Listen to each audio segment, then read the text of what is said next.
We're starting now. Apologies for the delay. As you know, there were technical issues about somebody who we thought was going to be online but wasn't.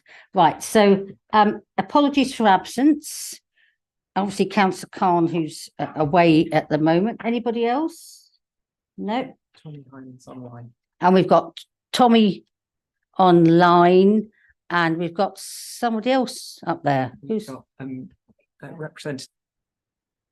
Ah, yes, Deloitte online. Yes, hello. You were with us in person last time, so yes, right. Welcome to. Thank you. Then we're on to declarations of interest. Anybody need to make a declaration of interest? No. Okay. Matters to be considered in private. None, as I know of. Can I sign the minutes of the last meeting as a true record? Yes. Yeah. Thank you. And then that, just to say, the training we had was very good, and people who may perhaps missed it, if they look at the slides, they'll find it quite informative. Okay. Oh, it's urgent matters. So any urgent matters? None that we know of, since the agendas were dispatched. Okay, that brings us up to Treasury Management.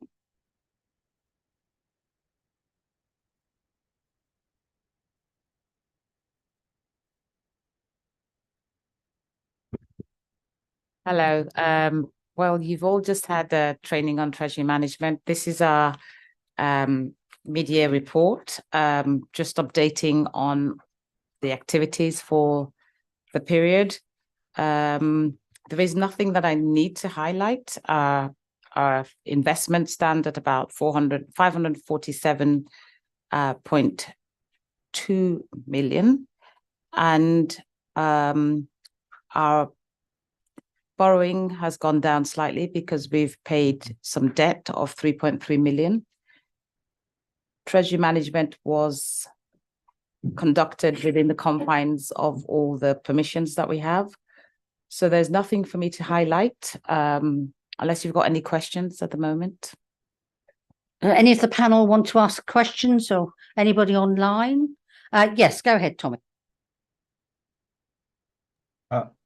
Thank you. Just for the sake of the minutes, I wonder whether we might just ask Emily to repeat the point about the 5.85% A rating.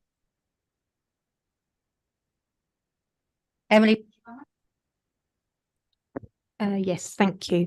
There are some investments that the council holds on behalf of West London Waste Authority. Those are investments with slightly different credit rating.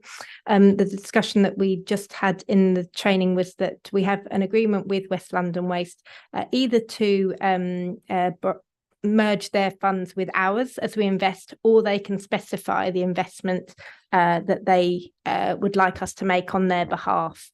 And those investments with a slightly different credit rating are nationwide, and they are therefore not the council's funds, and the risk in relation to that slightly different rating sits with West London Waste. Thank you. And I think just for future, it'd be helpful if Ealing Borough Council's risk exposure and investments is reported slightly differently to the bits we're managing on behalf of others, so we can see what the impact is on Ealing and the wider separately. Thank you. Thank you. And you can see on page 20 of the hard copy that the fact that we have investments on behalf of the board of Mortlake Crematorium as well. Slightly smaller amount, but that's recorded there too. Anything else on this? No? We'll note your report then on Treasury Management. Thank you. And that brings us on then to item 7, progress on the audit recommendations.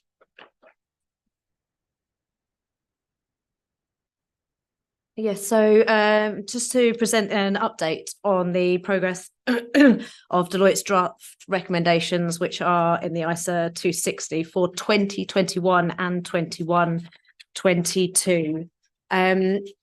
It can be found in Appendix 1, and it's just to note the progress as illustrated in Appendix 1, and that 73% of the recommendations are at this point complete, and 27 of the recommendations are in progress. 8 of the 11 that are in progress, this is due to timings of the recommendations, which came from November 22. So there wasn't time to implement them by the 22-23 closure of accounts, but they are all in progress and there are no recommendations that have not yet started. Nothing else to highlight on this one unless anybody has any questions. Are there any questions on this? Tommy, go ahead. Thank you. It's helpful to hear about the timing issue as to why some of the other ones aren't complete. It would be helpful to get a target date, because while 70% sounds good, I think it would be good to understand actually, should that have been 90 or should it, are you overachieving? Were you realistically expecting 60% and so on? So just a sense of what the target date for completion would be helpful. Thank you. Does anybody want to answer that? Yes, so we can certainly do that for all of the recommendations that are still in progress. We'll put some target dates on those. Thank you. And we did ask at the last meeting that we reported this. Does anybody else want to ask anything on this? I can just about read it, but it's probably easier online. Tommy, did you want to come back on that? No, that's enough. Legacy. Thank you to everybody for that. And then that takes us on to item 8, accounting policies. Yes, so this is to note the accounting policies, which will form the basis of the accounts for 23-24. Just to highlight, there's no significant changes for 23-24 in the accounting policies. And just to bring your attention to the future changes, which is the SIT-for-LASAC mandatory implementation of IFRS 16 for 24-25. Currently, Ealing will not be adopting this early. There is the option to adopt early, but to allow for audit approaches to be agreed and the current accounts have no additional impact on them and any further delays, Ealing has chosen not to adopt early and to go from the April 2024. Thank you. Any questions on this? This was mentioned obviously in the presentation earlier, the training about this. Tommy, go ahead. Thank you. Just wondering whether we need to explicitly reference that there is this option to go voluntarily, but we're not doing so in our annual reporting when it comes to it, or whether we don't need to speak to it at all and just adopt it when we do need to adopt it. Yes, so that will be a separate disclosure within the accounts. Thank you for that. Thank you. That's useful. So can we note that? Yes. And then that brings us on to item 9, progress on the work of internal audit and anti-fraud. Item 9. Thank you, Chair. So this is my usual update. I'll just rattle through a few key points. So on page 71, we've got the update of where we are against the plan. And then moving to page, sorry, I thought I'd written it down. Page 70. No, page 75. Paragraph 4.5. So we've completed 6 reports in the period, one of which was limited assurance. So there's just a brief paragraph on that in relation to the use of credit cards. There aren't a massive amount of credit cards within the council, and so that it's controlled in terms of there is access. But those were there. They needed to have more robust monitoring to ensure people are completing the returns and getting those authorised. Management have agreed that action and swift implementation towards the end of December, and actions are already starting to happen on that. In terms of our overall performance, we're slightly behind by one report, but number of audits are in train, so we expect to be able to complete the plan by the end of the year. Still, follow-up actions, section 5 on page 76. So you'll recognise a number of reports, a number of actions there. we're getting significant progress now on the majority of those. The business world is literally down to implementing the full system, and that's now on target for April 2024. The temporary staff, the HR have set out their policies, put processes in there, and it's really now just about the business doing what they need to do. But we'll keep tracking that to sort of see that action and make sure that it's being progressed. HR policies are in train, with a number of the key ones being set out. They're out for consultation, which obviously takes time. So I think the date for that realistically is April 2024 once those consultations are happening. And then the intention now is to launch all those and get people trained up. So they're going to do that as one tranche. And then there's another 4 key policies which will come out after that. So we're now seeing that's really happening. Utilities, the actions there, I think, are all due to are all kind of all largely in place, but there needs to be a DMT meeting to agree it all. So once that happens in January, hopefully those will be ticked off. I mean, Ealing Music Services, I think it's probably important to contextualize. There were 7 high recommendations. You'll remember it was a no assurance report. So 5 have been implemented. So it's the 2 that are outstanding, but they are proving to be sticking points. That said, management reached out to me the other day to clarify a few points. So I'm hoping that's now going to see some action. If not, I'd probably recommend early to the chair that we consider asking them along to explain why they haven't addressed those for the next meeting. Item 6 is just an action from the previous meeting, just confirming that members are happy with the revised wording, which is there in bold. Item 7 around counter fraud, just probably to reflect, we're having an amazing year so far. Just to give you, I mean, we were a little bit slow in the first 2 quarters last year, but as a kind of comparison factor, we were around 200k at this point. Last year we're just under a million.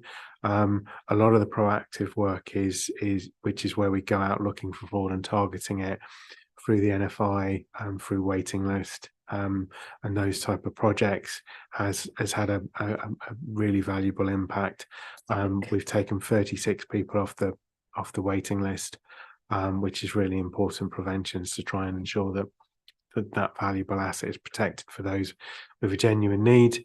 So that's really getting traction. As I mentioned, there was some fraud training where I basically did an online session that was available to both finance staff at Ealing and as well as Hounslow.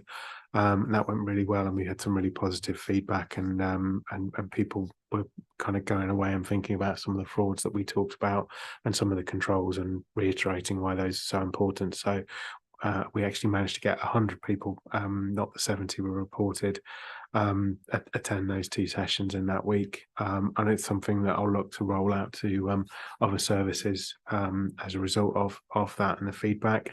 Enhanced vetting's been working really well. We usually get around 4%, but we've got 6.5% of either failed or preventions. So that's going really well.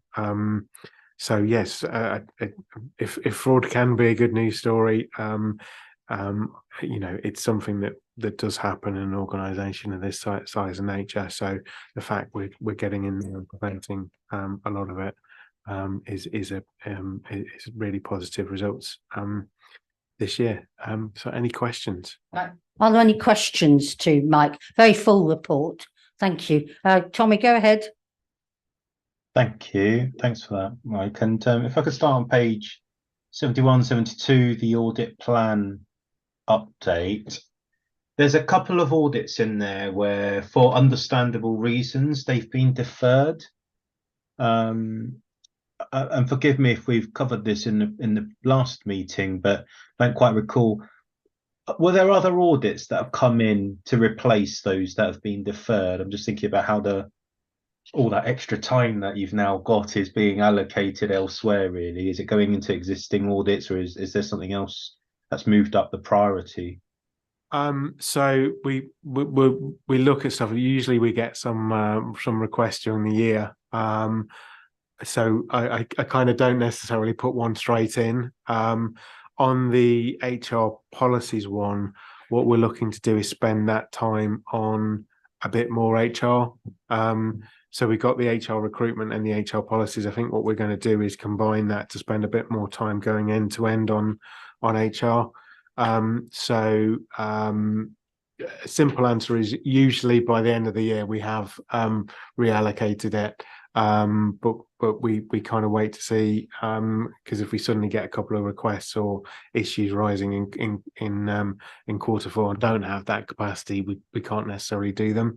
But at the moment we're looking to use some of that time at least in the broader HR space, and we'll update you on that as we're just in conversations with them about exactly what that's going to look like. So we'll update that then the next meeting. Okay. Thank you. Thank Okay, you. understood. Yeah, it's mainly because we're at sort of pretty much at end of quarter three now. So just thought, are there things that you're being asked or that you're having to think about and plan, or are you still holding that time back? Was kind of where I was thinking at.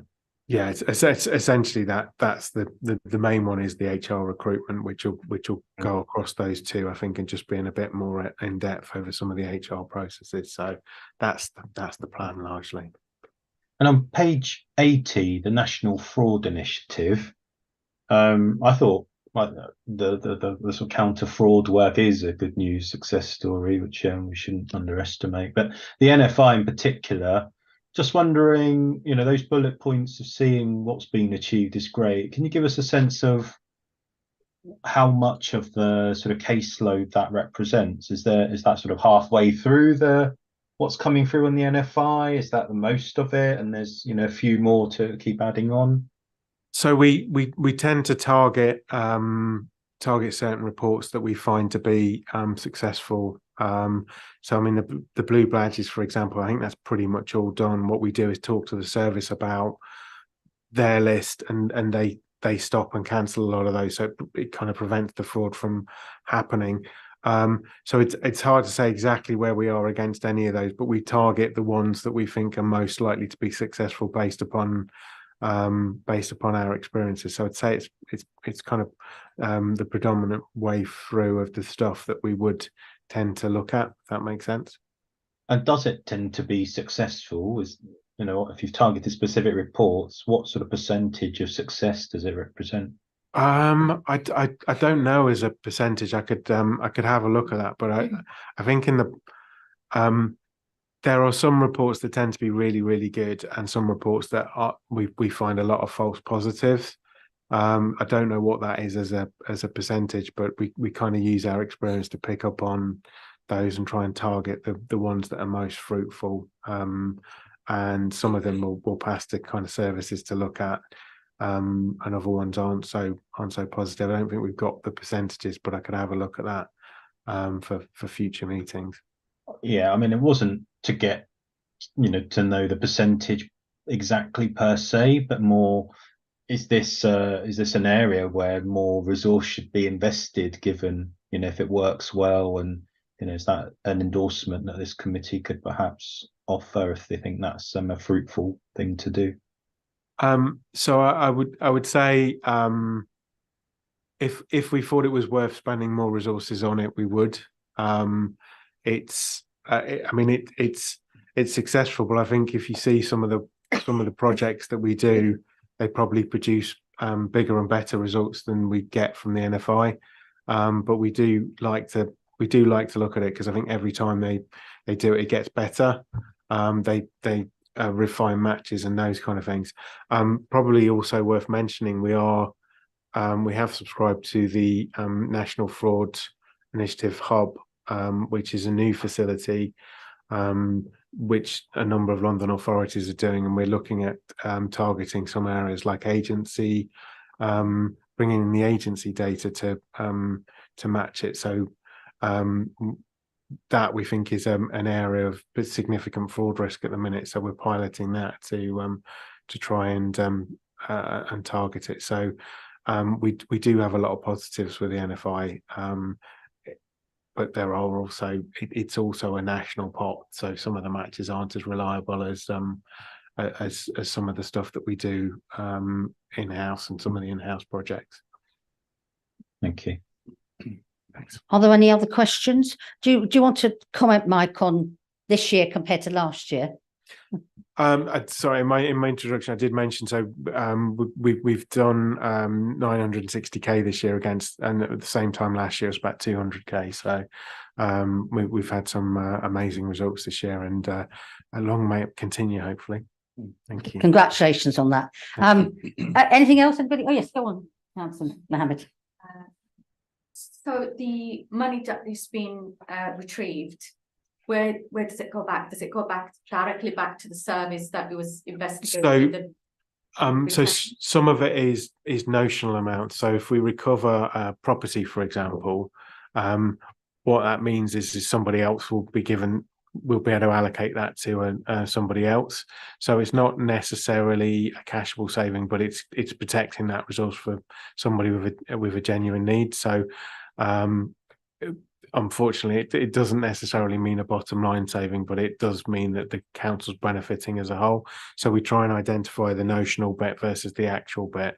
Where it's actual, we would generally let the service have it, but if there was a significant amount, we'd be talking to Emily about whether that's part of their savings and how it benefits the organisation as a whole. Right. Okay, everybody. Right then, can we note the performance and agree the update? Agreed? Yeah, thank you.